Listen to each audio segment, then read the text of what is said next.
This week, Mitja Kolsek from Across Security is with us to discuss patching without applying patches. Ooh, mysterious, huh?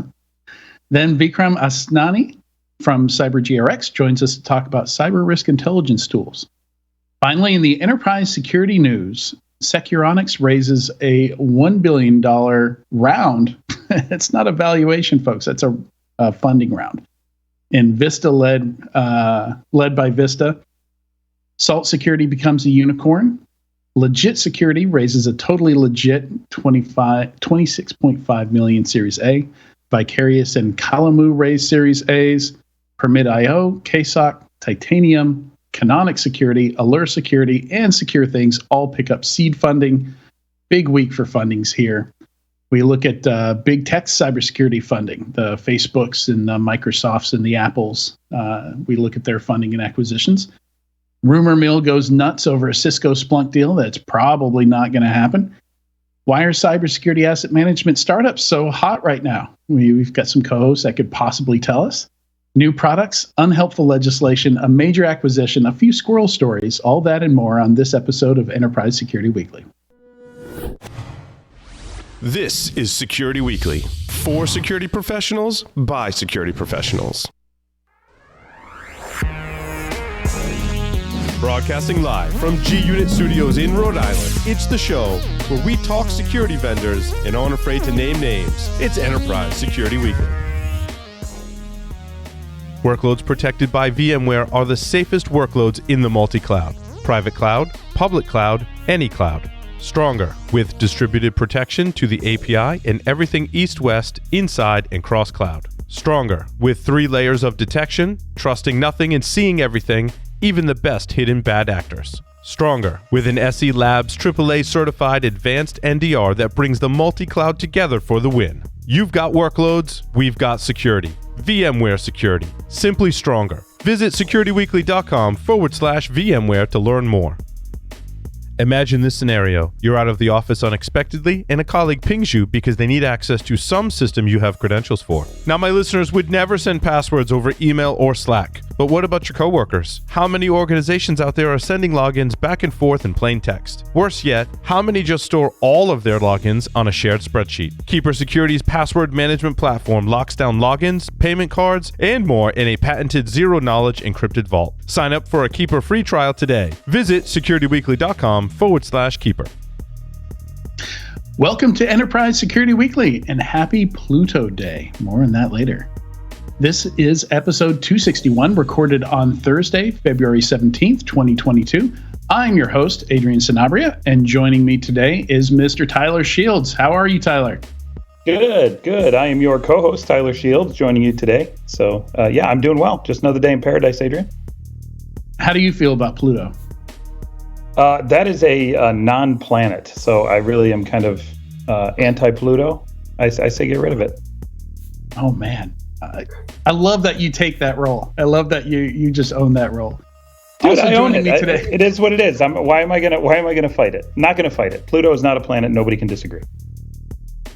Also joining me today is Katie Teitler. Are you going to take the other side of that, Katie, or are you going to agree with Tyler? Not a planet.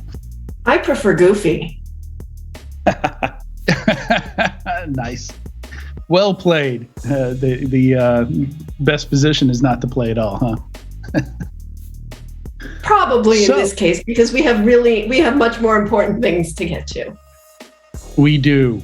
But I am going to sideline us for a little bit before we get started with our first interview. Apparently, Pluto Day is tomorrow, or as some very salty folks say, Pluto Planet Day is tomorrow.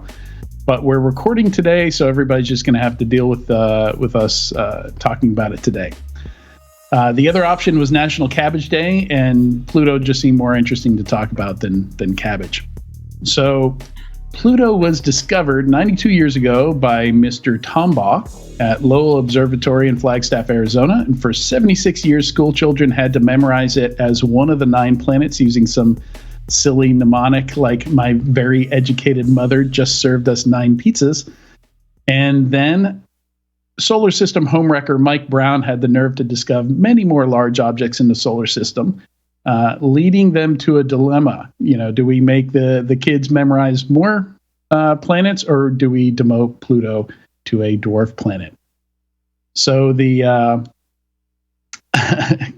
I'm sure most of us remember all the outrage about this. The California State Assembly called the IAU decision a scientific heresy, and the New Mexico House of Representatives passed a resolution in honor of Tombaugh. He was a longtime New Mexico resident, to declare a Pluto Planet Day. And even in 2006, Plutode was voted Word of the Year, meaning to demote or devalue someone or something. And if you're interested in more Pluto drama, I'm not making this up, you can pick up Mike Brown's best-selling book, How I Killed Pluto and Why It Had It Coming. Wow, that's How great is that? Dedication there to kill a planet. So, Adrian, I have a quick question. Was the planet founder still alive when they demoted it? And how do you feel if you're the guy that, hey, I discovered that planet, and X number of years later, I don't get to claim it anymore? How bad does that guy feel? Right. Yeah, it'd be interesting to hear if he would agree or not. But no, I'm actually not 100% sure, but I'm pretty sure he was gone by the time that happened. Wow. He made the discovery. Yeah, this happened 76 years later or something like that. Yeah, he's probably gone. Yeah, pretty sure he had passed by then. So it's a posthumous kick in the ass. Yeah, right. Which is just really rude. Like, just give the guy his claim to fame. Yeah. Still a cool extrasolar object. Still cool enough to have a very expensive spacecraft with nice cameras do a flyby of it, and we got some very nice pictures of Pluto a couple years ago. So, and no other planet or non-planet has its own day. So, in the end, who wins? And I think he would appreciate the outpouring of love from various communities at the demotion. So, yeah. All right, we've got one announcement here. Don't miss any of your favorite Security Weekly content. Visit securityweekly.com/subscribe to subscribe to any of our podcast feeds and have all new episodes downloaded right to your phone. You can also join our mailing list Discord server and follow us on social media and our streaming platforms, which now includes Twitch. We get a bunch of people on Twitch. I think more than YouTube when we're live sometimes these days. All right, so today's first interview, we're going to be talking about a product, both a commercial and free product called Zeropatch. We're excited to have Mitja Kolsek, founder and CEO at Across Security, with us today. Welcome, Mitja. Well, thank you for having me. Yeah, no, absolutely. So I've been a fan of Zeropatch for a while, and Mitja, I think it would be good to kind of get a history. Because I've introduced Zeropatch here, but I've introduced you as the CEO of Across. So it might be good to get a history of what Across does and how you came to build this tool. Okay. So Across is a small security company in Slovenia that started doing business in information security in 1999. So it's a small team of 8 people, but we do pretty interesting stuff. And we started by providing, the application security assessments and penetration testing, that old school penetration testing where someone hires you to try to break into their networks without any prior knowledge. So you exploit some vulnerabilities and show what can be done. It's very interesting at first, and after 15 years, it becomes not so interesting anymore because you see that you're still using the same techniques. That nothing really changes, and it's becoming really like a routine. And you start to wonder why things aren't getting any harder, and you get to read about all the other, actual break-ins that happen to organizations worldwide, and you see that the same thing is happening to them, the same thing that you are doing,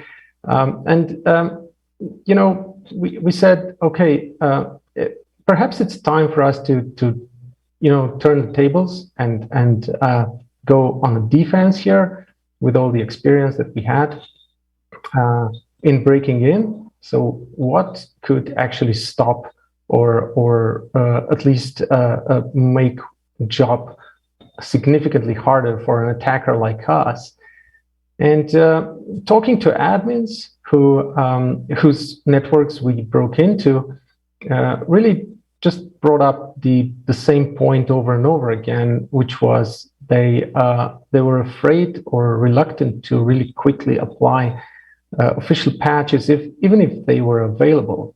So when you look from at the vendor's perspective, when they know about a vulnerability and they create a patch for it and make that patch available for everyone, that's really the end of the story for them. So it's up to users now to apply those patches.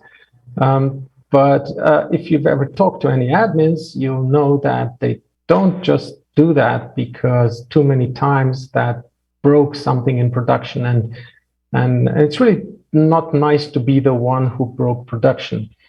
As a result, most organizations have some pretty lengthy processes of testing these official updates on some testing machines, and once they're ready to deploy them, then they actually do. But in the meantime, attackers can find free, mostly vulnerability information on the internet, which is what we did as penetration testers. We never had to find a 0-day or purchase one. We just had to go to all the forums and wherever that vulnerability information was published. These days, you would go on Twitter and just take the vulnerability, take something that has just been patched, but you can be pretty sure that all the machines in your target network have not been patched yet. So the patch is available, and you take that exploit or proof of concept and turn it into something that works with whatever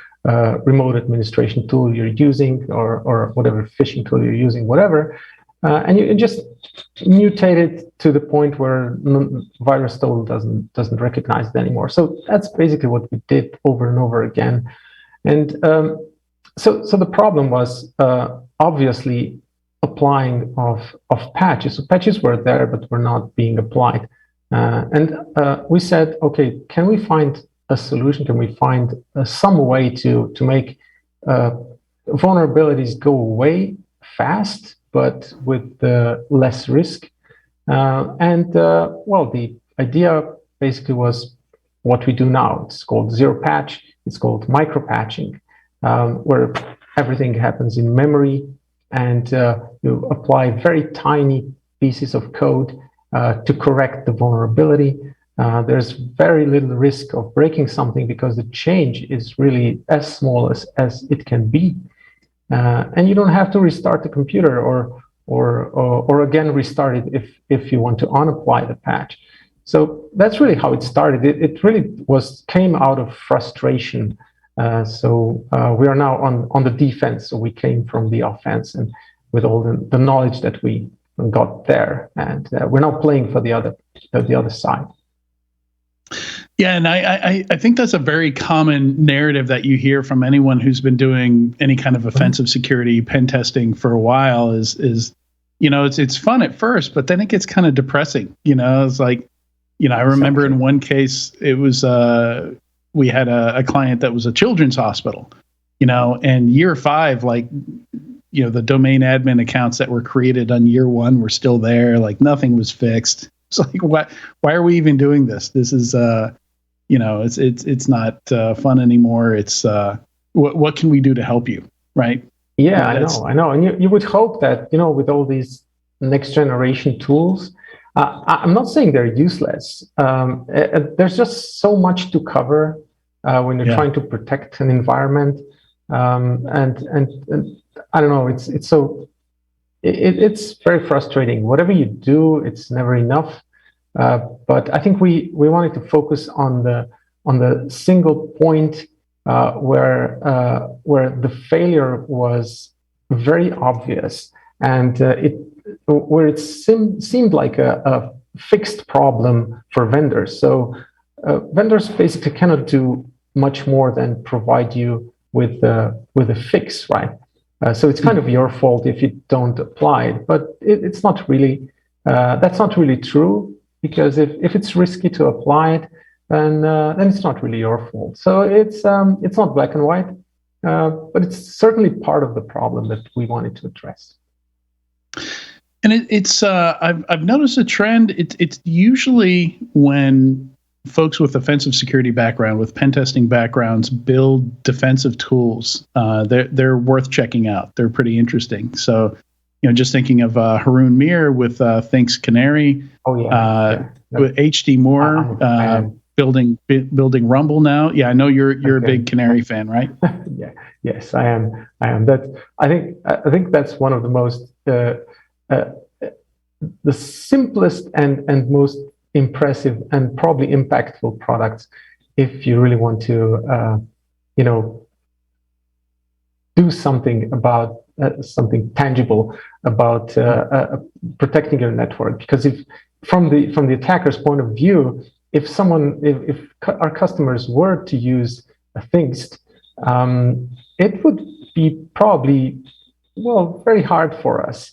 It really depends on who would be listening on the other end, but not knowing where you can step, and you can put those canaries in very good places. So yeah, I'm a complete fan of Thinkst.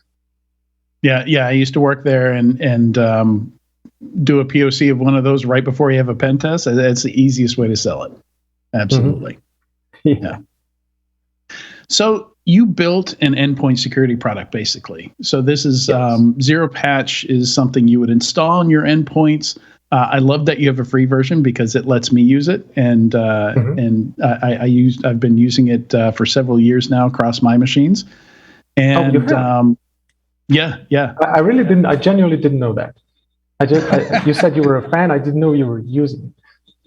Yeah. No, I use it in addition to usually my setup is Windows Defender, and I throw Zeropatch on there in addition. And I mean, at first it was just trying it out, but then I did a bit of testing against it, and it's light enough that I never notice it there, as opposed to kind of recently I did some XDR testing, and those agents, EDR agents, are at the other end of the spectrum, I think, when it comes to performance impact. Or they can be, at least. I know they're configurable. Our goal was, I'm sorry. Our goal was always to not be in the way, because patching seems to be very much in the way of you doing your business, with all the restarts and all the problems that fairly regularly occur. And we wanted to be the exact opposite, apply the patch and ideally not even know about it. So forget about it, and certainly not consume the resources and make you regret what you're doing. So that was really always our plan, and that's why we're using. We didn't want you to have to install any dependencies like .NET Framework or anything like that. So we get a lot of questions about that from users, and they're very happy they don't have to install anything else, because everything's hogging down your computer. You just want to use it and forget about patching. So what are the main differences between the free version and the enterprise version? It's mostly two things. It's in the patches that you get, because of course we write patches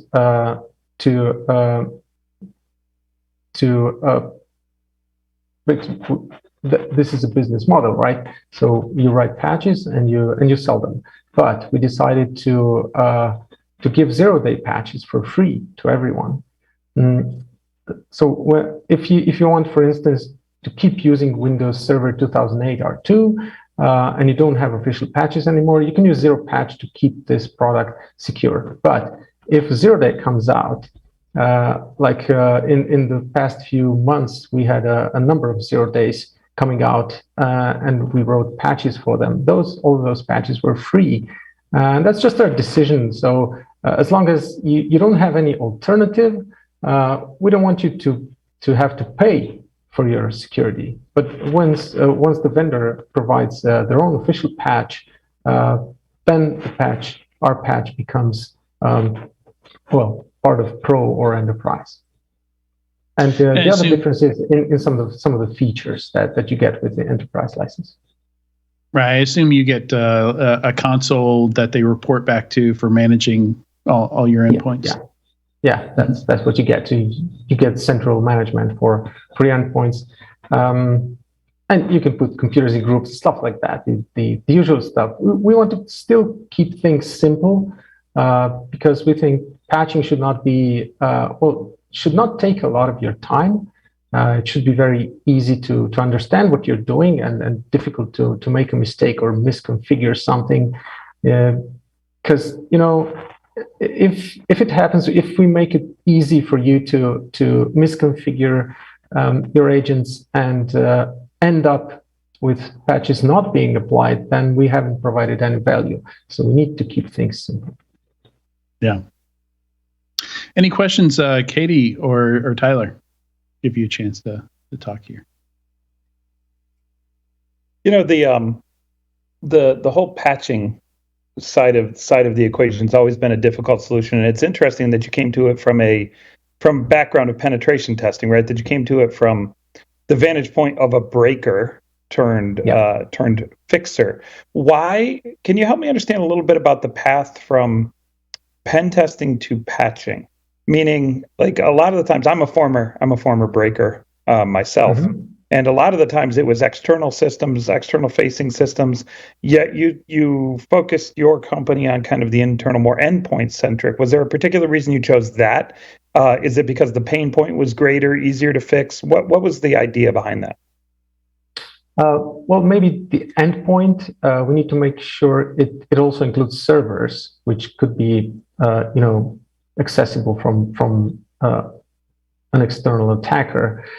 So as pen testers, we were doing two things, right? Either attacking servers or users using workstations, and mostly Windows, because Zeropatch only works on Windows.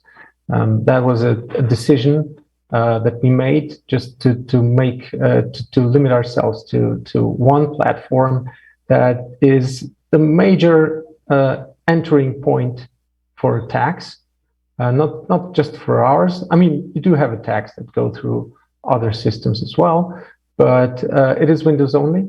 And the missing part of this equation is the other service that we were and still are offering, which is application security assessments. So looking for vulnerabilities in our customers' systems, our customers' products, and helping them patch these vulnerabilities. So that service also gave us a lot of experience in patching and thinking about efficient patching of found vulnerabilities. So we kind of were, I think, lucky to have all of these components just ready on the table. So we just mixed them together and added this additional idea to create this service. Gotcha. So you just mixed them together, added a little splash of water, and off you went. You grew a company. Yes, because Zeropatch is a service provided by our company, but I need to make it clear that we did not really invent anything, because whatever we're doing, we're patching in memory. So hot patching has been around for a very long time before we started in InfoSec, and also there was a time in I think about in 2009 or even earlier, when Microsoft had a lot of 0 days out, and their patching was not at the level that it is today. Because I have to say today they're very good at it, and we had companies like Determina and EI and several others just experimenting with third-party patching. So they were kind of seeing the need for that, but none of them actually then turned that into a commercial service. So what we did was actually do that and create a service that now anyone can use. Yeah, and hot patching, you're right. Hot patching, is not like, invented in the last 12 months, right? This is a bit of an older concept, but it's an old what idea. You did is you commercialized it, right? You commercialized hot patching. Did you run into a lot of situations where people would simply say, look, hot patching is too dangerous for us. It's too risky for us. We're afraid of downtime on these particular suites of endpoints. And if you run into that, how did you guys manage that as a business? Mm-hmm. Okay, yeah. So we had all sorts of responses to the idea of hot patching. Some people said, okay, this is much better than what we have now because we don't have to restart the computer to apply the patch. And on the other side of the spectrum, we have people who instinctively say, a hot patching, this sounds like something that malware would be doing. We don't like the idea. So they're harder to convince. So you basically have to explain what you do. And it helps a lot to have our level of transparency, because we publish the source code of our patches. Our patches are really small, so anyone with a bit of knowledge in assembly language, and of course in reverse engineering as well, because you need to know to understand the context where the patch is going to be applied, but you can understand what the patch is doing, which is in contrast to what most all other patches in the world look like. They are just huge binaries that contain the corrected code, but really it's humanly impossible to review an entire DLL that you get every month from Microsoft or Adobe. So this level of transparency really helps our users understand what we're doing and how we're doing it, and just knowing that once you apply a patch, if it's doing something wrong, it's just as easy to unapply it. You don't have to. It's a matter of seconds basically to unapply the patch.